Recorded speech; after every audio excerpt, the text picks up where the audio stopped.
খাদ্য অধিদপ্তর গণপ্রজাতন্ত্রী বাংলাদেশ সরকারের খাদ্য মন্ত্রণালয়ের অধীনে একমাত্র সংস্থা। এর সদর দপ্তর বাংলাদেশের রাজধানী ঢাকায় অবস্থিত। এটি বাংলাদেশের জন্য বিদেশ থেকে খাদ্য আমদানি চুক্তি করে থাকে। খাদ্য অধিদপ্তরে বর্তমান মহাপরিচালক মোহাম্মদ সাখাওয়াত হোসেন দেশের সার্বিক খাদ্য ব্যবস্থাপনা ও তা পরিচালনা করা, জাতীয় খাদ্য নীতির কলাকৌশল বাস্তবায়ন করা ও নিরবিচ্ছিন্ন খাদ্য শস্যের সরবরাহ ব্যবস্থা প্রতিষ্ঠিত করা এবং খাদ্যজাতে বিভিন্ন প্রকার উন্নয়নমূলক প্রকল্প প্রণয়ন ও বাস্তবায়ন করা এই অধিদপ্তরের কাজ। খাদ্য অধিদপ্তরের দুটি আকর্ষণীয় পদ হলো উপখাদ্য পরিদর্শক এবং সহকারী উপখাদ্য পরিদর্শক। আজকের ভিডিওতে আমরা খাদ্য অধিদপ্তরের চাকরির সুবিধা কি কি সেই বিষয় নিয়ে আলোচনা করব। চলুন তাহলে কথা না বাড়িয়ে শুরু করা যাক।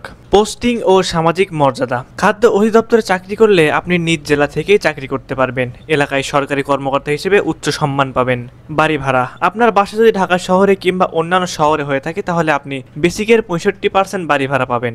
আর আপনার পোস্টিং যদি গ্রাম এলাকায় হয় তাহলে 50 থেকে 55% বাড়ি ভাড়া পাবেন।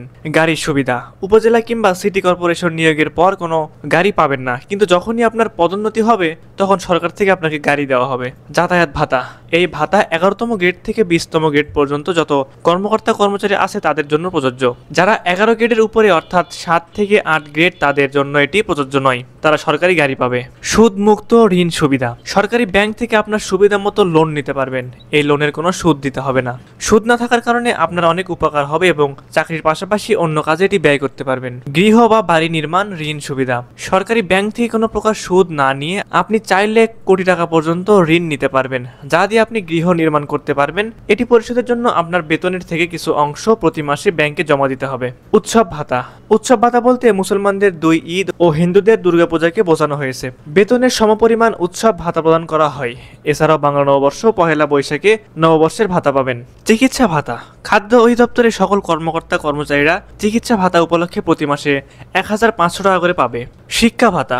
সরকারের নিয়ম অনুযায়ী আপনার যদি একটি সন্তান হয় সেক্ষেত্রে শিক্ষা ভাতা হিসেবে 500 টাকা ও 2টি সন্তান থাকলে 1000 টাকা ঋণ পাবেন। মাতৃকালীন ছুটি। যে সকল মহিলারা সরকারি উপখাদ্য সহকারী পদে চাকরি করে তারা গর্ভবতী অর্থাৎ বাচ্চা হওয়ার পর 6 মাস পর্যন্ত ছুটি পাবেন। এর জন্য কোনো প্রকার বেতন কাটা হয় না। অবসর ভাতা। অবসর ভাতা। আপনার চাকরি করার বয়স সরকারি নিয়ম অনুযায়ী শেষ হয়ে গেলে তারপরও আপনি প্রতি মাসে বেতনের 50% টাকা বাড়িতে বসে পাবেন। এগুলো ছাড়াও আরো অনেক সুযোগ সুবিধা রয়েছে। সব মিলিয়ে খাদ্য অধিদপ্তরের চাকরি নিঃসন্দেহে একটি আকর্ষণীয় চাকরি।